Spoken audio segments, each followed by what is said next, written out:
우리는 아브라함의 모습을 보면 그의 삶이 하나님의 백성으로서 이 땅에서 살아가는 우리의 삶과 너무나 많이 닮아 있음을 우리는 깨닫습니다.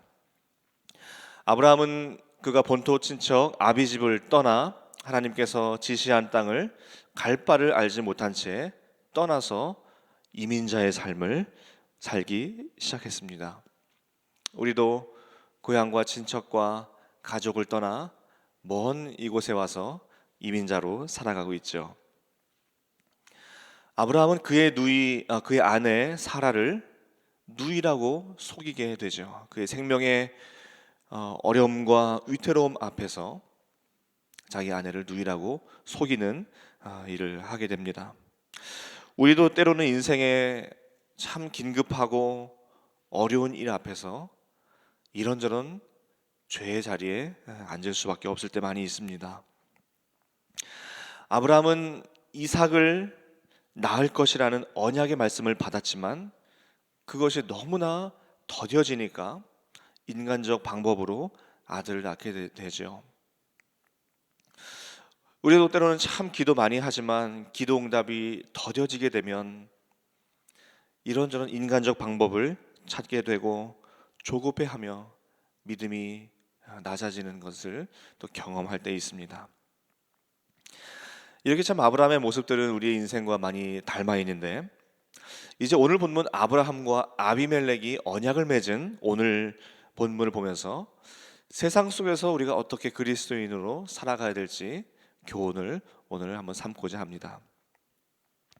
아브라함은 하나님이 100세에 그 아들 이삭을 주십니다. 그리고 나서 그랄 왕 아비멜렉이 그 군대 장관 비골과 함께 아브라함을 찾아옵니다. 아비멜렉이 아브라함을 찾아왔을 때 가장 먼저 한 말은 바로 22절이었습니다.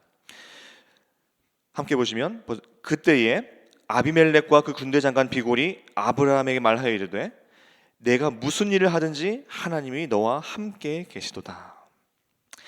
아비멜렉은 아브라함을 보면서 항상 하나님이 그의 삶에 함께 하심을 보았습니다. 여기에 바로 세상을 살아가는 그리스도인의 삶의 비결 첫 번째가 있습니다. 그것은 하나님을 나타내는 삶입니다. 하나님을 나타내는 삶.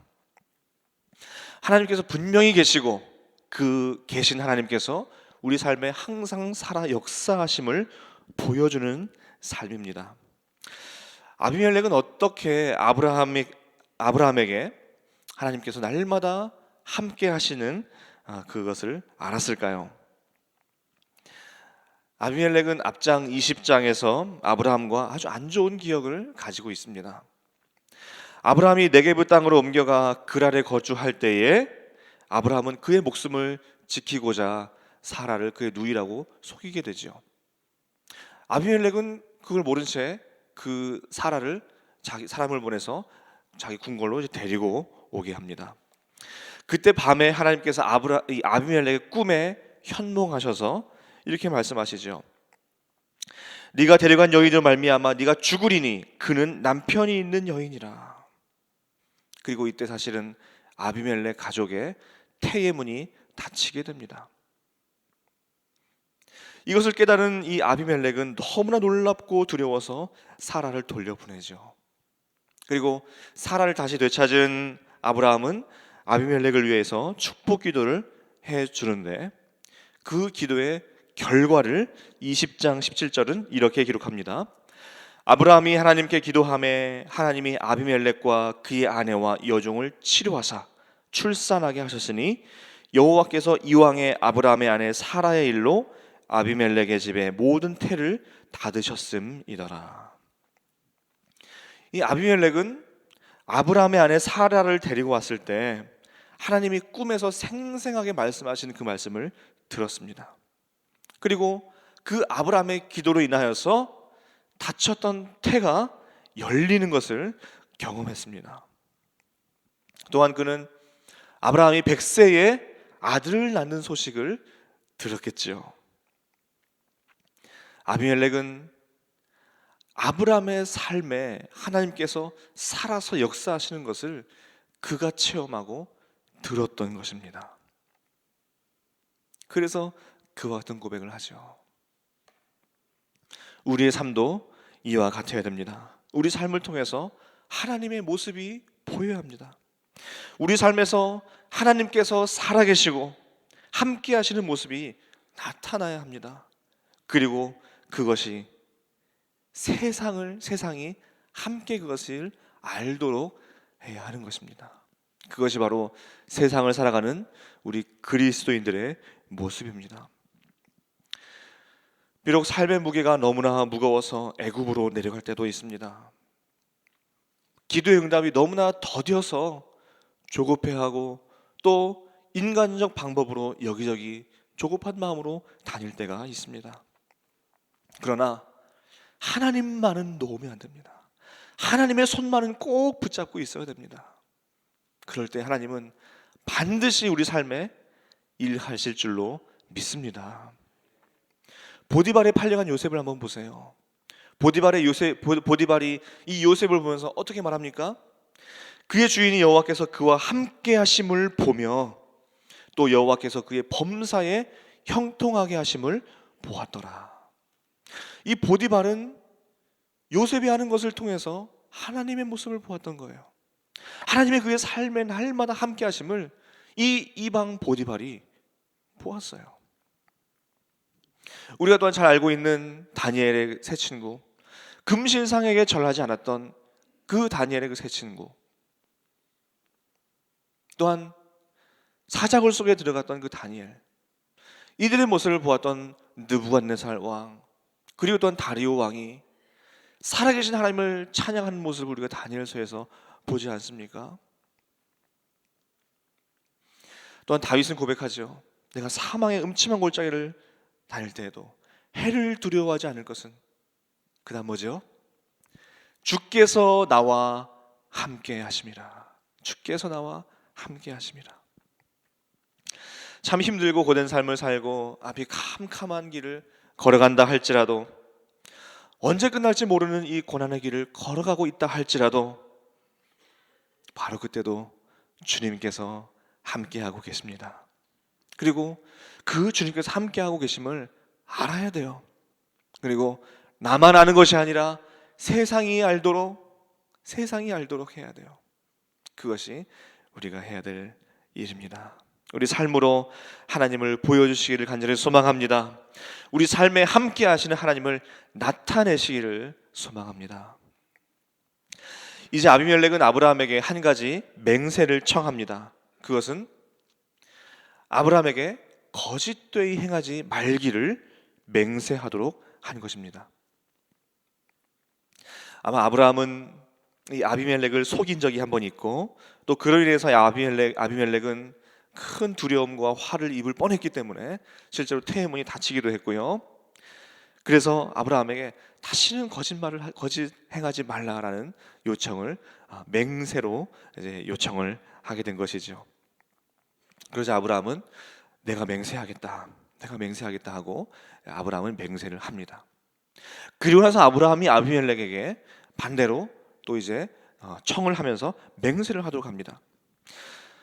아브라함이 아비멜렉에게 당신의 종들이 내 우물을 빼앗은 일에 관하여 이 아브라함은 책망을 하고 있습니다. 우물은 당시 가나안 지역, 특히 이 네게브 지방은 굉장히 그 물이 부족한 그런 지역에서 인간의 삶에, 그리고 가축에 굉장히 중요한 일을 차지하고 또 큰 재산의 일부분이기도 합니다. 그런데 아브라함이 파놓은 그 우물을 아비멜렉의 종들이 빼앗은 일이 자꾸 발생하는 거예요. 그래서 아브라함은 이 아비멜렉에게 더 이상 그 우물을 빼앗지 않도록 해라 라고 맹세를 이제 요구합니다. 그러자 아비멜렉은 내가 그 사실을 몰랐다. 내 종들이 그리 행한 것을 내가 몰랐다. 이제 오늘 내가 알았으니 내가 반드시 그러하겠다. 아비멜렉과 아브라함은 맹세를 하고 서로 언약을 맺습니다.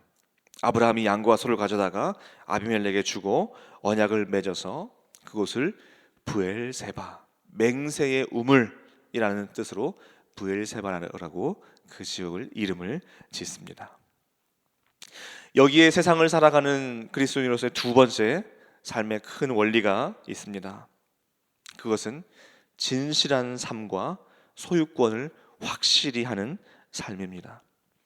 진실한 삶. 거짓을 행하게 되면 세상도 그것을 용납하지 못하는 거예요. 진실한 삶. 그 진실한 삶을 하나님께서는 요구하십니다.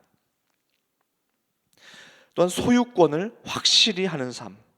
이 아브라함은 또한 그 언약을 맺을 때 암양 7마리를 가져다가 언약을 세웁니다. 그러면서 이 우물은 내가 판 것임을 증명하는 그 증거이다 라고 암양 7마리를 가지고 오게 됩니다. 소유권을 확실히 하는 거예요. 이 땅이 하나님께서 주신 땅이고, 그리고 이 땅을 대대손손 자손들이 함께 누리도록 확실하게 소유권을 확실하게 하는 그 장면입니다.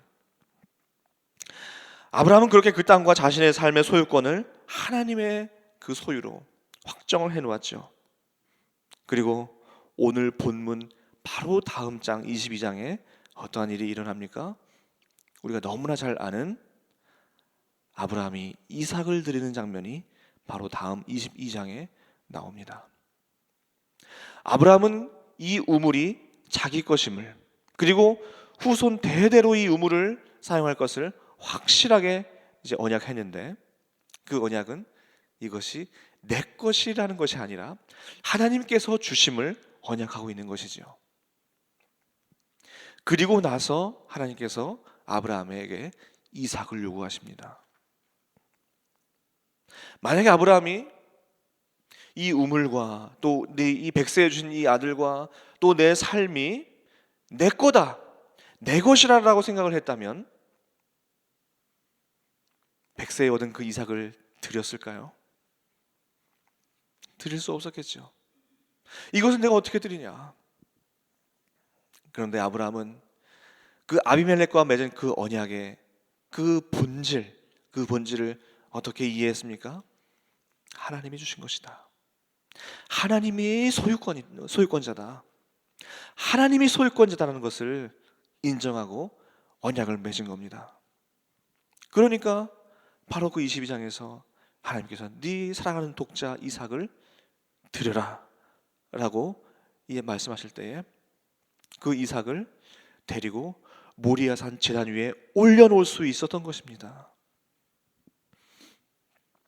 우리도 이 땅이 하나님께서 통치하시는 땅임을 확실히 보증해야 합니다. 세상은 각종 방법으로 소유권을 빼앗아 가려고 해요. 우리 가정에 침투해서 우리 가정을 자기의 소유라고 주장합니다. 우리 자녀들을 세상의 소유로 빼앗아 가려고 합니다. 심지어 이 교회조차도 세상은 자기의 소유로 빼앗아 가려고 합니다. 주님을 향한 사랑을 빼앗아 가려고 하고, 복음을 향한 그 감격을 빼앗아 가려고 하고, 우리의 평안과 기쁨을 빼앗아 가려고 하고, 주님을 향한 그 비전까지도 다 빼앗아 가는 것이 악한 마귀 사단의 일이에요. 자기가 자기의 소유권을 자꾸 마귀는 주장하려고 하고 우리로부터 빼앗아 가려고 해요. 그럴 때 우리는 확실히 언약해야 됩니다. 확실히 맹세해야 합니다. 우리 삶의 주인은 하나님이시다라는 것을 확실히 우리는 맹세하고 언약해야 합니다. 우리 삶의 주인이 누구이십니까? 하나님이시죠. 우리 가정의 주인이 누구이십니까? 하나님이시죠. 우리 자녀의 주인이 누구이십니까? 하나님이시죠. 우리 교회의 주인이 누구이십니까? 하나님이시죠. 이것을 확실히 해야 돼요. 우리 삶의 통째의 주인이 하나님이시라는 것을, 그 소유권을 확실히 해야 한다는 것입니다. 내 통장 어카운트의 주인도 하나님이시고, 내 건강과 내 일터와 사업장과 직장의 모든 곳의 그 주인도 하나님이십니다. 아브라함은 아비멜렉과 언약을 맺은 그 장소를 맹세의 우물이다, 브엘세바라고 이름을 짓습니다. 아브라함은 그의 군사령관과 함께 자기의 땅으로 돌아갔고, 아브라함은 33절에 이 브엘세바에 에셀 나무를 심고 거기서 영원하신 여호와의 이름을 불렀더라라고 말하고 있습니다. 이 아브라함이 심은 에셀 나무, 이 에셀 나무는 부정을 정결하게 하는 거룩한 나무로 인식이 되고 있습니다. 아비멜렉이 거짓을 행하지 말라고 요구한 것을 항상 인식하기 위해 에셀나무를 아마 심었을 것입니다. 그리고 거기에서 영원하신 하나님의 이름을 불렀습니다. 바로 그곳을 예배의 처소로 마련했던 것입니다. 우리도 우리 삶의 자리에 에셀나무를 심어야 합니다. 나무의 능력이 있는 것이 아닙니다. 그 나무는 시각 자료의 역할을 합니다. 기억나게 하는 역할을 합니다. 아브라함은 그 나무를 보면서 자기의 그릇된 행동을 항상 회개하며 하나님의 이름을 불렀던 것처럼, 우리도 삶의 자리에서 에셀나무를 심어서 날마다 하나님을 기억하도록 하고 그 장소에서 예배자로 살아가야 한다는 것입니다. 아비멜렉은 아브라함의 삶 속에 날마다 함께 하셨던 하나님의 모습을 보았지요. 우리 예수 그리스도께서 임마누엘, 하나님이 우리와 함께 하시다, 하나님이 우리와 함께 하시다, 그 임마누엘로 이 땅에 오셨습니다. 그리고 우물을 소유한 그 아브라함, 이 우물 소유권을 가지고 온 그 아브라함, 예수 그리스도께서 영원히 목마르지 않는 그 생수, 영원히 솟아나는 그 생명수가 우리에게 되어 주셨습니다. 그 예수 그리스도를 심는 것이 영원한 하나님의 이름을 부르는 것이고, 그 예수 그리스도를 소유하는 것이 모든 것을 소유하는 것인 줄로 믿습니다. 우리 삶의 곳곳에서 임마누엘의 그 예수님, 항상 함께 하시는 하나님을 경험하고 이 땅이 예수 그리스도를 통한 하나님의 소유, 하나님의 나라가 되어 영원하신 하나님의 이름을 날마다 부르는 저와 여러분 되시기를 간절히 소망합니다. 우리 함께 기도하시겠습니다.